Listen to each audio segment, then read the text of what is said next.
Bonjour à toutes et à tous, une séquence aujourd'hui consacrée au calcul des congés payés.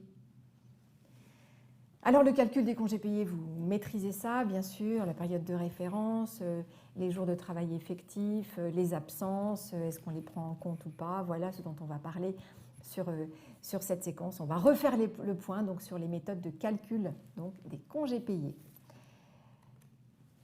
Revenons sur notre cas pratique du jour et une histoire, une question plutôt posée par Rosa qui nous dit qu'elle a été absente 3 mois entre janvier et mars dernier, absente pour maladie. Et elle vient d'apprendre que cela risque d'avoir une incidence sur le calcul de ses congés payés. Apparemment, elle risque de perdre, c'est ce qu'on lui aurait annoncé, elle risque de perdre 7 jours et demi ouvrables de congés payés l'an prochain. Et donc, elle est absolument affolée. Elle vous demande si c'est vrai, elle vous demande de lui expliquer ce qui se passe. Et bon, elle qui n'a jamais été absente depuis qu'elle travaille dans cette entreprise, hormis ces 3 mois. Donc, expliquez-lui comment on compte les congés payés et si donc la période de maladie doit être prise en compte ou pas. À voir. Alors, comment sont calculés les congés payés? Je ne vous apprends rien certainement. Les salariés acquièrent 2 jours et demi ouvrables de congés payés par mois de travail effectif chez le même employeur, ce qui correspond en fait à 30 jours ouvrables par an, soit 5 semaines, donc pour une année complète de travail, bien sûr. Alors, ça, c'est ce que prévoit le Code du travail. Maintenant, les accords collectifs peuvent aussi prévoir plus de jours de congés payés, notamment liés à l'ancienneté. Le cas échéant, le salarié peut acquérir plus de jours en fonction de 5 ans, 10 ans d'ancienneté, etc. Alors, qu'est-ce qu'on entend par année complète de travail? Eh bien, l'année complète, elle est déterminée à partir d'une période de référence qui, en principe, commence le 1er juin de l'année précédente et se termine au 31 mai de l'année en cours. Alors, des dates différentes peuvent être fixées par accord collectif d'entreprise, d'établissement ou de branche, et il est vrai que dans certains secteurs, comme le BTP ou le spectacle, la période de référence ne va pas donc du 1er juin au 31 mai, elle va du 1er avril de l'année précédente au 31 mars de l'année en cours. Et c'est cette période donc, de présence du salarié dans l'entreprise qu'on va donc comptabiliser son droit à congé payé pour l'année suivante. Les absences sont-elles prises en compte pour déterminer ce droit à congé payé donc, du salarié? Alors, certaines oui et d'autres non. Alors, lesquelles? Oui, celles qui sont prises en compte pour comment dirais-je, calculer le droit à congé payé, c'est-à-dire celles qui correspondent finalement à du temps de travail effectif, comme si le salarié n'était pas absent. Ce sont les périodes de congé elles-mêmes, les contreparties obligatoires en repos des heures supplémentaires, les jours de repos qui sont acquis, les fameux jours RTT acquis dans le cadre d'un accord d'aménagement du temps de travail, les congés de maternité, de paternité et d'adoption, les congés pour événements familiaux, mariage, Pax, jour de naissance, etc. Il y en a d'autres, ne partez pas. Les périodes d'arrêt de travail pour cause d'accident du travail, d'accident de trajet ou de maladie professionnelle dans la limite d'une durée ininterrompue d'1 an. Également les congés de formation, comme le congé de bilan de compétences, le congé individuel de formation. Et également sont pris en compte les périodes de rappel ou le maintien au service national. Donc, pour toutes ces situations d'absence que je viens d'évoquer, on va considérer que cette absence doit continuer à être comptabilisée dans le droit à congé payé, comme si, finalement, le salarié continuait à travailler dans l'entreprise.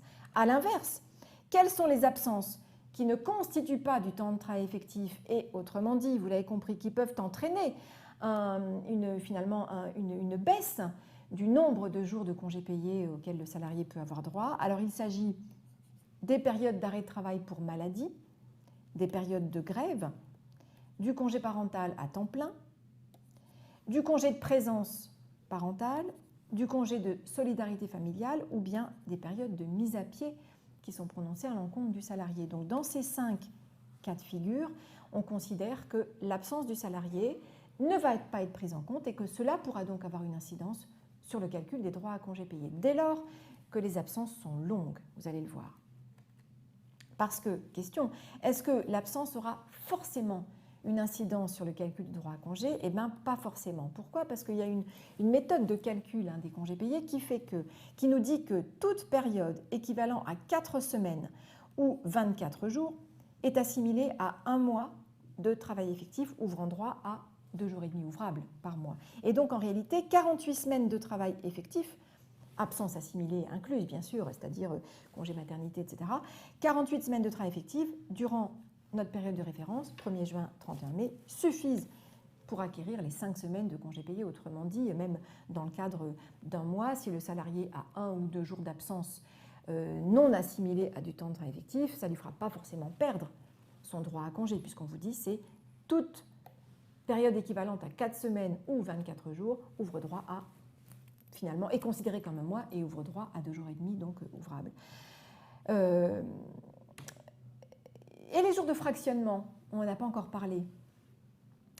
Alors, ça c'est encore une autre technique prévue par le Code du travail qui précise que la prise des 4 semaines de congés payés du congé principal peut être fractionnée. Autrement dit, le salarié, donc, il a droit à 5 semaines. Mais 4 semaines qu'il doit prendre sur une période déterminée par l'entreprise, qui est la période dite de prise du congé légal. Sur cette période, qui en principe, on y reviendra, va du 1er mai au 31 octobre, il doit poser normalement, enfin, il peut poser jusqu'à 4 semaines de congé. S'il en pose moins, il pourra, le cas échéant, acquérir des jours de congé supplémentaires qu'on appelle les jours de fractionnement. Alors, c'est un accord collectif aussi qui peut préciser les conditions donc, qui permettent aux salariés d'avoir droit à des jours de congé. Et à défaut d'accord, voilà ce que dit le Code du travail. Le salarié aura droit à 2 jours de fractionnement, c'est-à-dire à 2 jours de congé supplémentaires, s'il prend au maximum 18 jours de congé, c'est-à-dire 3 semaines, une semaine de 6 jours, x 3 semaines, entre le 1er mai et le 31 octobre. Donc, c'est-à-dire dans cette période légale de prise du congé principal. Et le salarié pourra, entre parenthèses, gagner 1 jour s'il prend entre 19 et 21 jours ouvrables de congé payé entre le 1er mai et le 31 octobre. Donc, au salarié de compter et de voir le nombre de jours dont il peut avoir besoin ou qu'il veut poser, mais donc il peut être intéressant de poser un maximum de 3 semaines pour justement gagner 2 jours. Ce qui veut dire qu'à partir du 1er novembre, à la fin donc de la période légale du congé principal, à partir du 1er novembre, il restera donc au salarié la 5e semaine de congé, la 4e semaine s'il n'a pris que 3 semaines, plus 2 jours supplémentaires au titre du fractionnement, si on est donc dans cette logique-là. Voilà, vous avez compris? Oui, bien sûr, maîtriser les genres de fractionnement, n'est-ce pas? Alors, revenons sur l'histoire de Rosa. Rosa, elle a eu 3 mois pleins d'arrêt de travail. 3 mois pleins d'arrêt de travail pour cause de maladie. Est-ce que cela a une incidence sur son droit à congé payé? On a bien peur que oui. Alors, que répondre à Rosa? Ben oui, effectivement, 3 mois complets d'arrêt maladie. L'arrêt maladie, a priori, n'est pas considéré comme du temps de travail effectif, donc cela risque effectivement de faire perdre à Rosa 7 jours et demi de congé, c'est-à-dire 2 jours et demi par mois multipliés par 3. Sous réserve, attention, c'est ce que faut lui dire pour la rassurer, sous réserve que dans son entreprise, on ait des modalités plus favorables de comptabilisation du droit à congé, et notamment sous réserve qu'on considère que les périodes d'absence pour maladie doivent être comptabilisées dans le droit à congé. Et donc à voir donc, avec son entreprise. Voilà pour cette séquence, et on rendez-vous sur une autre séquence pour continuer à parler donc, des congés payés.